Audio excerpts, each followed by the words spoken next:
Uh, in the last 3 months, I took 3 actions which had surprising reactions, and out of that an idea was born, which is Act Now.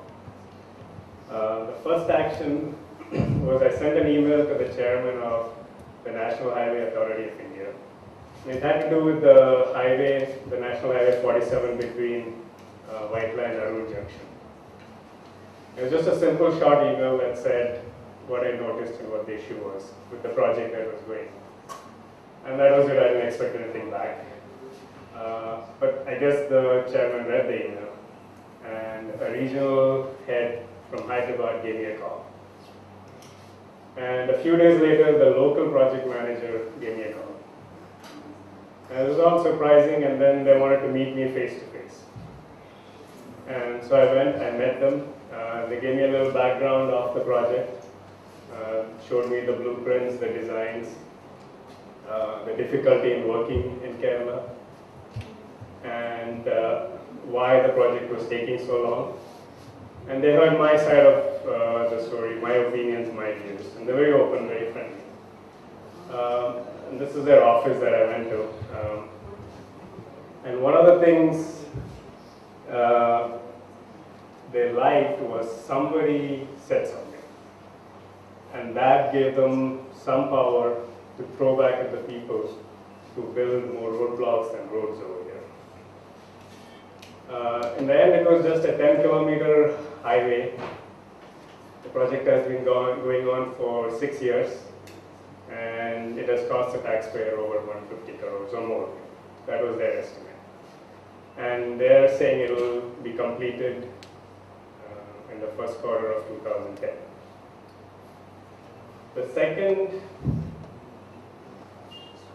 action I took was there was a local power outage in my neighborhood. So I called up Kerala State Electricity Board.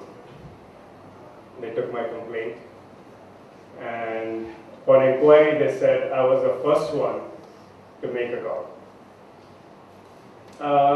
That was the end of the call, but a few minutes later I got a call back from them. And they said they were not aware of any scheduled maintenance or outage in the neighborhood. They'll send someone, and within 20 minutes it will be fixed. And 20 minutes later the power was back. And to give you an idea of our complacency, on that day in the state of Kerala, only 27 people reported an issue to KC. The last and final action was the famous SA road, which I think is the worst road in Kochi. So I sent an email to the mayor of Kochi saying, you know, this road is messed up. It's full of potholes. Can you do something about it? A few days later, I got an email back, and she said there's some underground cabling work going on, and very soon SA road will be the best road in Kochi. But then I thought, you know, that's okay, but I can't wait that long. So I sent an email back and told her, you know, why not fix the potholes till then? And then I didn't hear back for a while. 3 weeks later, she emailed back saying the pothole repairs have started. So something happened here. You know, in India where everybody tells you, you know what, don't bother, nothing is going to happen here. If I say, what about the potholes? They'll say, oh, go around it or slow down. Nobody's going to fix it anytime soon. If I say, what about the electricity issues? They'll tell you, oh, buy a generator, buy an inverter. The electricity board is not going to fix it. But that didn't happen to me. These people were listening to me, and I'm a nobody, right? And they were doing things. They're responding, they're fixing things. In our own Indian way, they were doing it. So at that point, I realized the power of the unknown individual, who, if he acts, can make a difference. So now, I want everybody here to look around you. Not a lot of people here, but notice the people around you, right? Some of you will see a few people around you. Some might see a few more than others. And if you have my point of view, you'll probably see everybody in this room. Now let's multiply that a few times. We have a very large group of people. Let's say like a cricket stadium full of people, or maybe more. Now let's say you, the individual, have an idea for change. So you start sharing it with a few people around you. They buy into your idea, and they like it, and they start sharing it. And then more people buy into your idea, and soon tipping point happens and it starts spreading like wildfire, kind of like a make a difference idea. And when you have this much people behind your idea, a lot of things can happen, but historically a revolution can take place, right? And revolutions have happened in many ways. There are peaceful ways for it to happen. There are violent ways for it to happen. And sometimes even divine ways for it to happen. But revolutions are time-consuming. It's expensive. It needs a lot of people behind you for a long period of time. It can be violent, it can cost life, but we are normal people. We just want to have a regular life, follow our dreams, take care of our kids, our families, travel, see places, get educated. Those are all goals. We are not here to have a revolution. We don't want to be the collateral damage in a revolution, right? We just want to have a normal life. So then, what do? The answer is in some of the things that famous people have said in the past. They've all kind of hinted at the individual doing something. So if we could change ourselves, instead of waiting around, we can make it happen. Or instead of depending on leaders, we do people to people. We make things happen that way. So how do we do this? What mental frame do we have to be in to achieve this? So first is we have to be very selfish. We want this change to happen to us. We want this change to happen in our lifetime and for our generation. Because most often people think, let me do this for my kids, for my grandkids, and we sacrifice. But I want to be selfish. I want it to happen in my lifetime for me, now. So to make that happen, you have to be non-complacent. Complacency is like kind of being institutionalized. It's like you're accepting what's around you and having workarounds so you don't have to complain as much, because complaining is stressful. It makes you angry. So you find you buy a generator, you drive around the pothole instead of doing something to get it fixed. And so that's the final thing. You have to do something. Anything. You don't have to do something great. Just do anything. Something simple as sending an email or donating something, anything.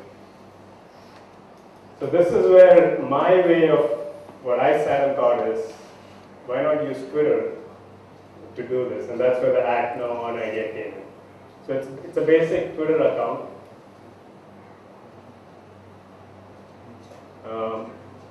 It's a simple idea where the Twitter account will send out calls for action. Occasionally, not because we don't all have that much time to contribute to these things. So occasionally a tweet will come out and it will be a call for action.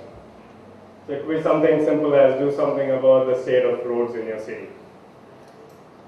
And at that point, when you see that tweet, you have to react. And it's not like spending hours or days on it, just a few minutes, like 5 minutes, 15 minutes, how much of a time you can spare at that moment.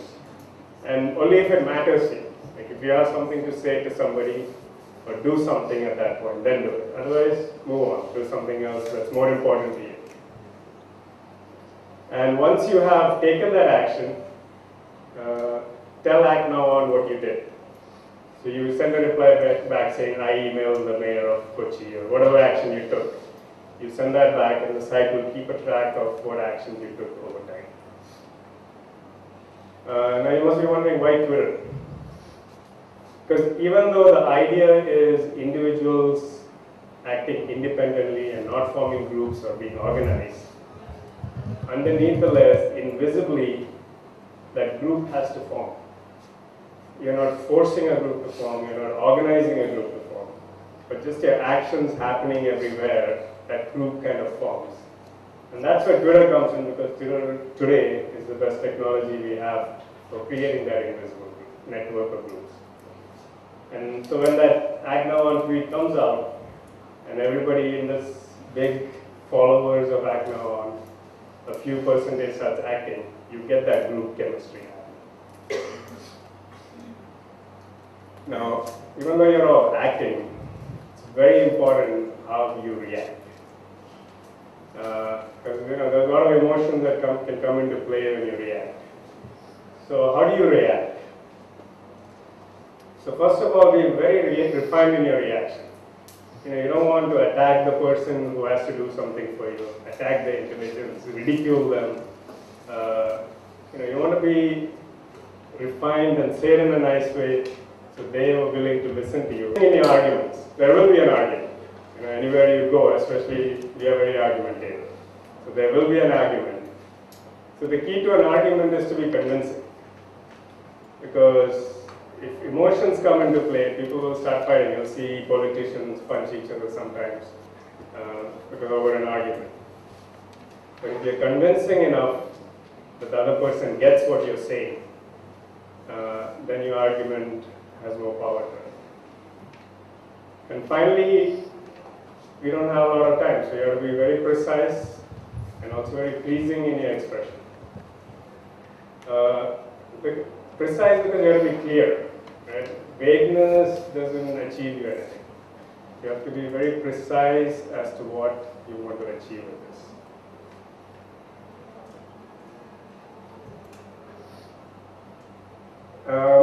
Now you don't really need Act Now On to do this. I just sent 3 emails and some things happen. If I calculate all the time I spent, it was probably 30 minutes. So we have people, individuals who don't have a lot of time. Even like volunteering an hour is a lot of time.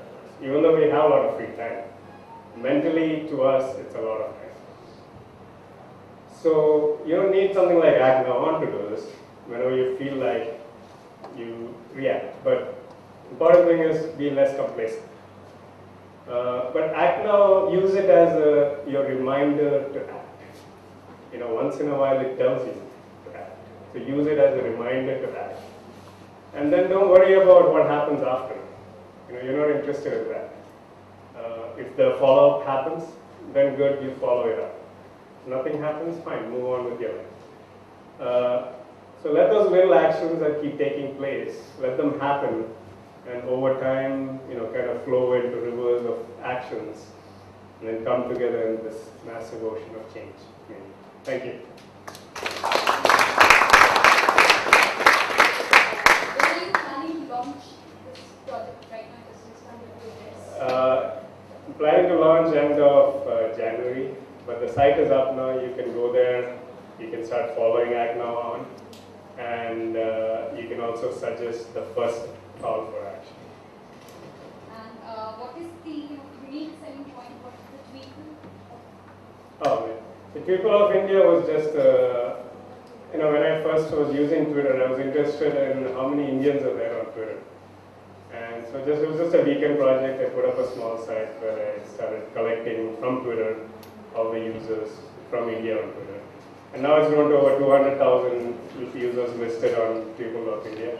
And you can search, whether people in Kochi, by location, by profession, you can know all those kinds of stuff.